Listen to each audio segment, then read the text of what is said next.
What is up, guys? This is the start of my career mode journey on YouTube. This is my very first video. I'm with Ferrari for season 2 of my career mode, and we are currently 3rd in championship standings. Ferrari's not the best car, but it's around the 2nd car, I think, if my memory serves me right. But anyways, let's get into it, shall we?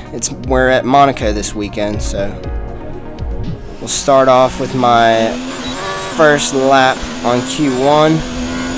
I'm not going to waste time going through that, because I'll get through Q1 pretty easy with the car we have. There you see we got in P2. So this is Q2. I've opted to go with the yellow wall medium compound tires. Hopefully that'll give me a bit of a strategy advantage going through to the race. But I don't know, we'll see, because Monaco can be a little weird sometimes. Here we're trying to put a decent lap in so I don't have to go again, because I want to use as little of the tires as I can, since we have to use this set at the start of the race. So far this lap has been a little sloppy, I can't lie, but other than that, we're looking pretty on point. We'll see how this puts me on the standings. So far so good as we go down into the final chicane, down open DRS to the finish line, and it is a 1:10.9. which currently puts me in 4th place, but as we go, man, barely made it through to Q2. That puts me in P10, and as you can see, Vettel, Ricciardo, and Perez all have penalties. I don't know what that's from. I don't know if that's for changing components or what, but let's move on to Q3 and see what happens. That's not good for our team, or for Ferrari as a team, but hopefully Vettel can come through the pack a little bit. Here we are with my lap in Q3.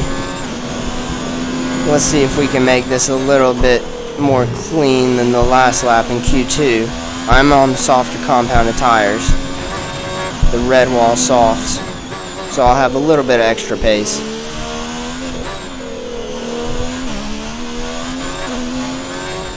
So far the lap is looking very clean. I'm 1/10 up on the time that I set previously. Missed the apex a little bit and tapped the wall. That's not very good, but it doesn't look like we lost out on too much time. Charles Leclerc sets a fast lap of a 1:10. I didn't really see that. 1:10 something. We go through towards the swimming pool chicane. Very fast section. My favorite on Monaco. That's probably my favorite section on the game. Go down into the last chicane. Back onto the straightaway. Open DRS. Fly to the line. Let's see where it puts us. It looks like P1 for the Monaco Grand Prix, the jewel in the Formula 1 calendar. I don't usually get pole position, but there you can see 1st place with my teammate Vettel in 7th place. He'll have some work to do with the penalty that he's going to get, so he's going to be starting in the back. But let's get on to race day.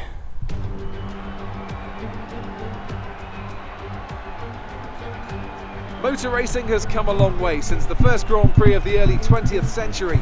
We have faster cars, bigger circuits, highly trained drivers who've dedicated their lives to racing.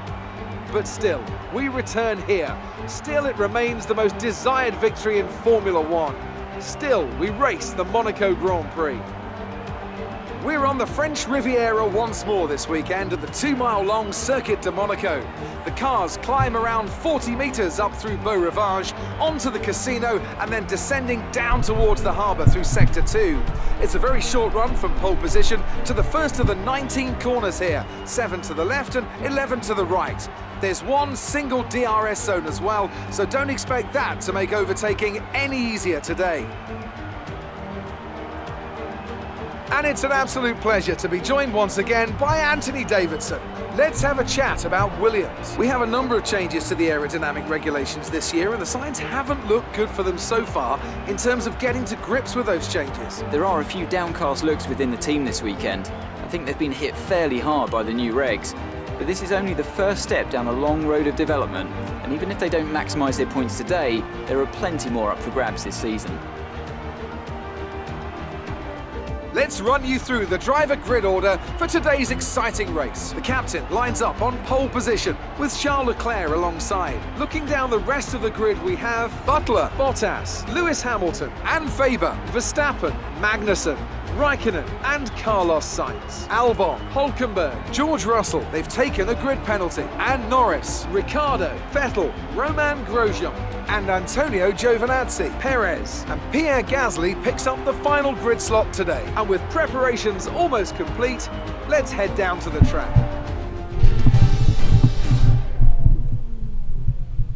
Alright, so here we are on the grid. You can see with that very short view of my strategy, we're going from the mediums to the hards, just to conserve on tire wear a little bit. And 5 lights out and away we go. Leclerc gets a good run into the first corner and he nabs first position right off of us. That didn't go to plan, but we're just going to settle into the race and see what we can do as we run a little wide in that fast corner. I'm not very good with the corner names, so please excuse that, but we have Devin Butler right behind us. Not too big of a fan of him.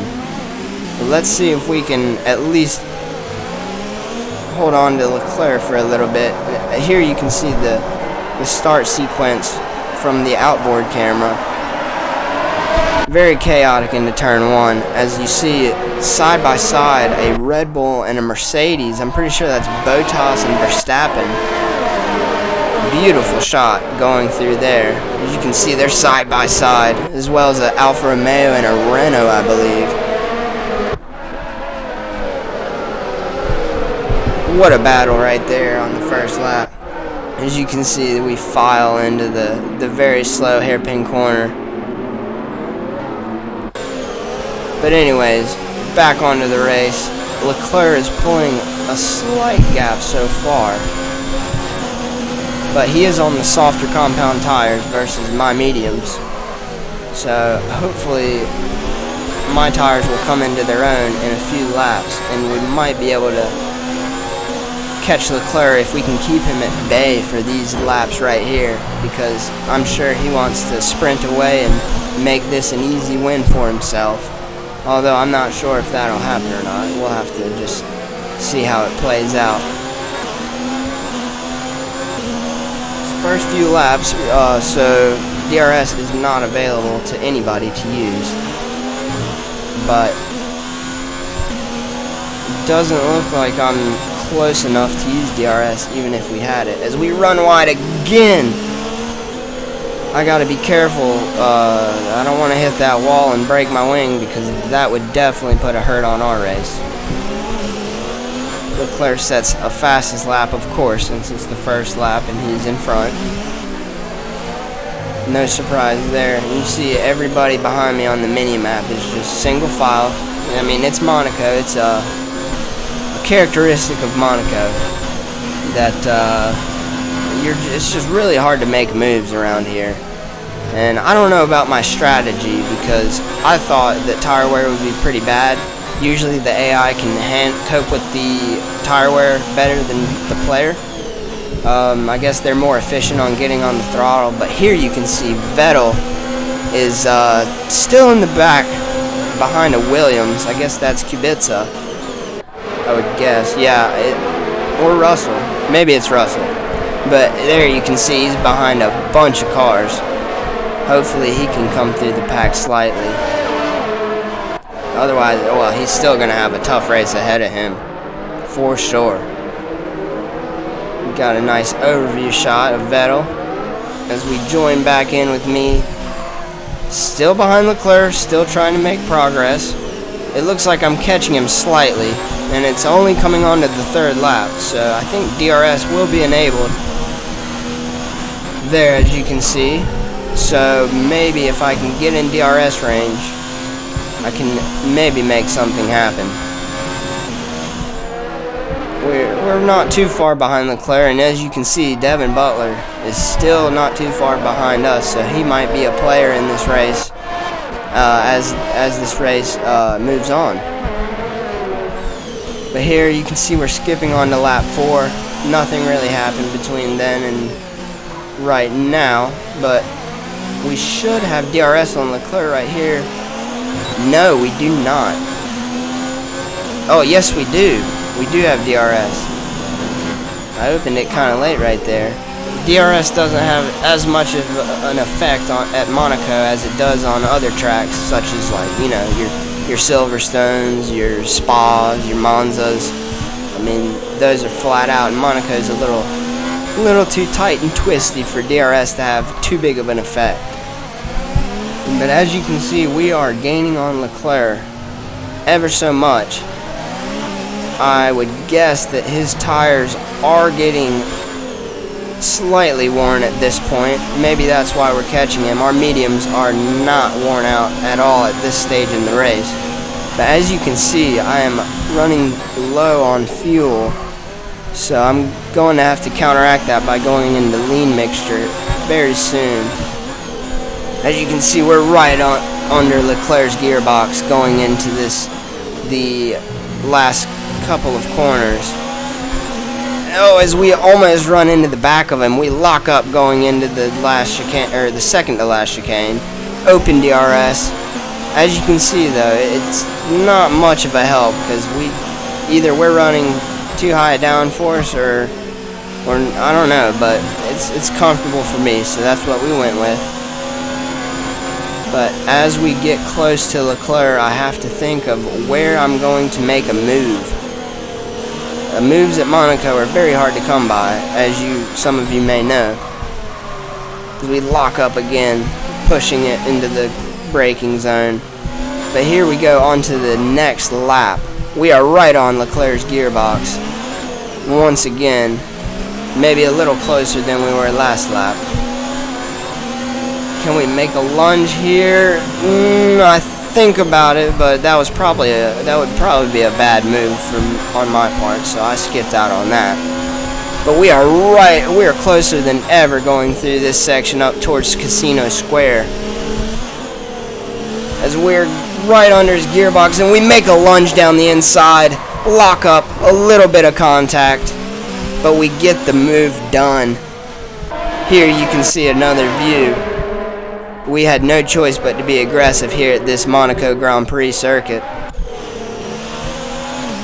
Here we are making the move, locking up, smoke everywhere, and you know, I touched him, but I'd say that was a clean move. He turned in. I mean, I had the real estate on the inside, so I don't think he could really say much about that. Some of you know what, comment below. Tell me if that was a good move or not. I know it was aggressive, but contact can make a little bit of a deciding factor, even though there was just a little bit of contact. But here we are now, trying to pull away from Leclerc, because he is definitely our biggest threat so far.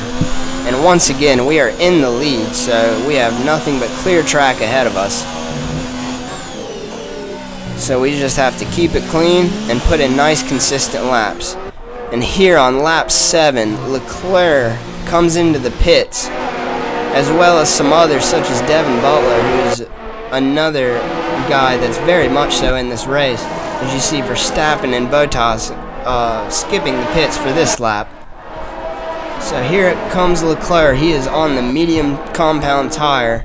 Let's see where he will come out.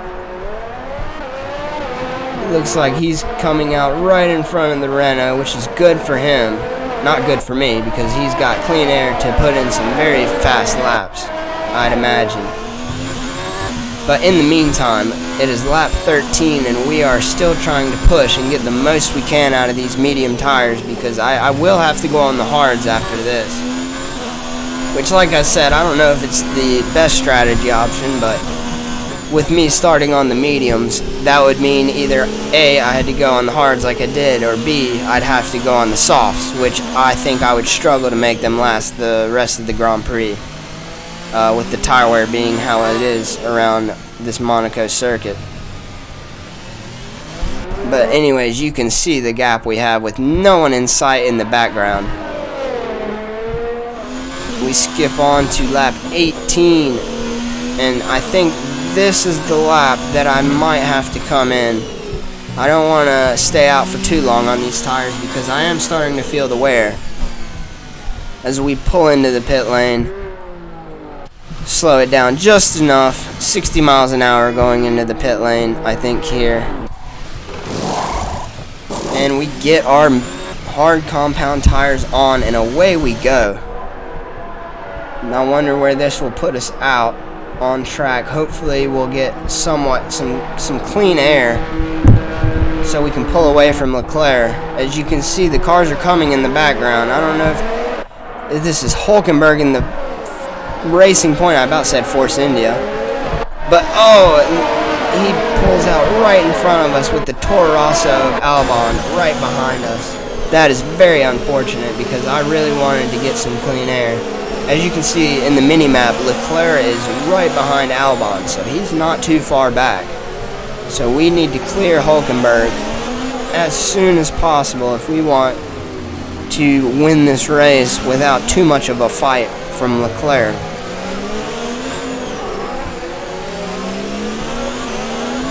As you can see, Hulkenberg does have some pace, but he is on the tires that he started the race on, I'm pretty sure. They'll probably be wearing out here soon, so that gives us even more of a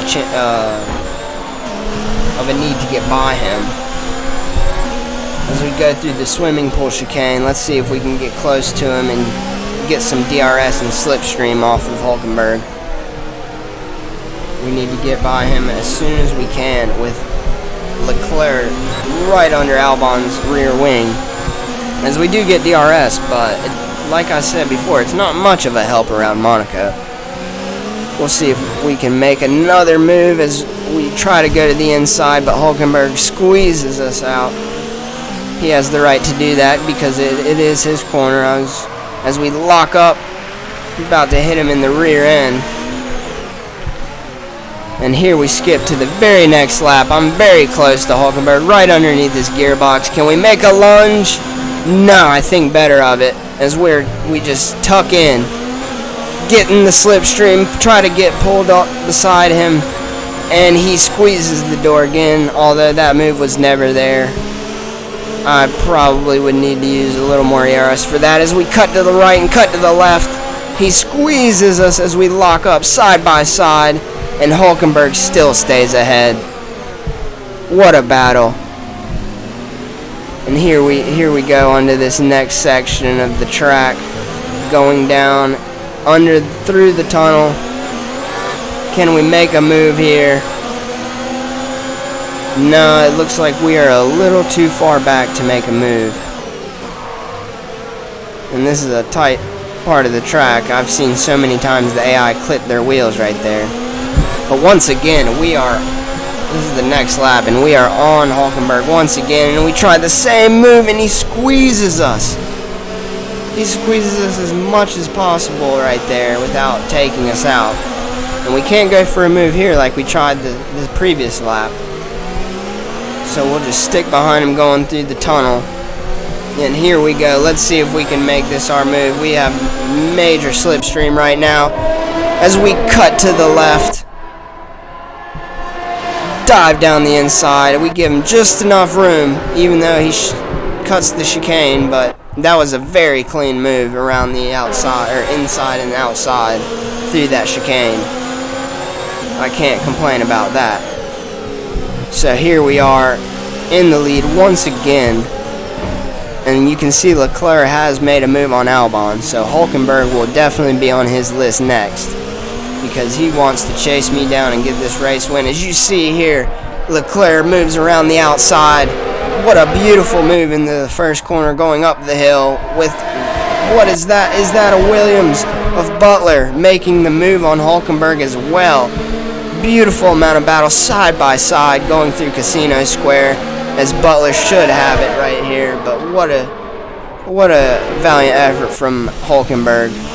Here we skip on to lap 30, and we are gently pulling away from Leclerc. However, my tires are still, I don't know, something feels different. Leclerc has opted for the medium tire strategy, so he should, in theory, be a little quicker than us, and I think he is starting to catch us.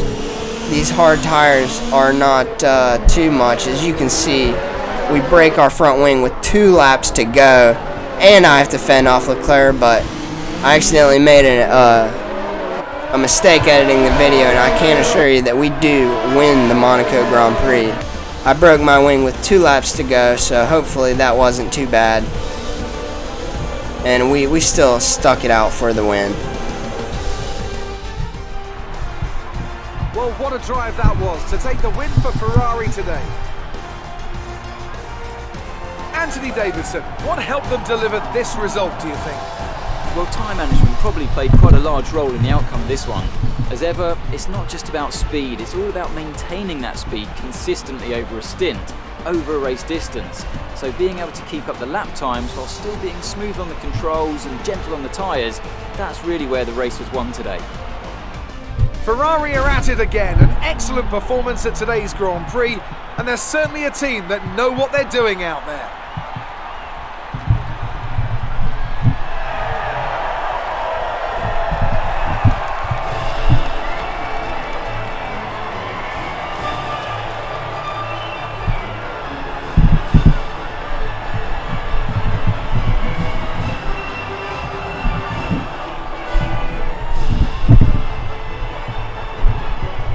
So as you can see right there, we win the Monaco Grand Prix. Sebastian Vettel, 17th. He started 16th with a fast Ferrari, and he went down a position. That is not what we need in this Ferrari team.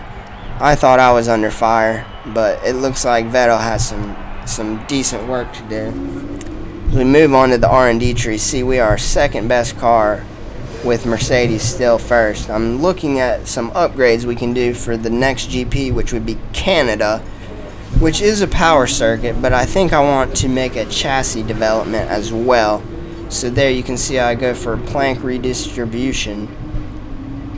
And then here I'm thinking about doing downforce upgrade, but I ended up going with an ERS upgrade, which will help us recover the energy a little bit faster than we have been, because I feel like that's one of Ferrari's weaknesses in my career mode right now, is we can't keep ERS in the car for very long, and it is very potent on this game, as you guys may know. And there's a brief look at the tree, and you can see we are almost at the top with Mercedes, but Mercedes are so OP in this career mode. I'm sure they're very OP in you all's career mode as well. But what a race. We got pole position and a win, and it didn't come without a fight. But anyways, stay tuned for next time. Let me know how my video was. Like and subscribe. Goodbye.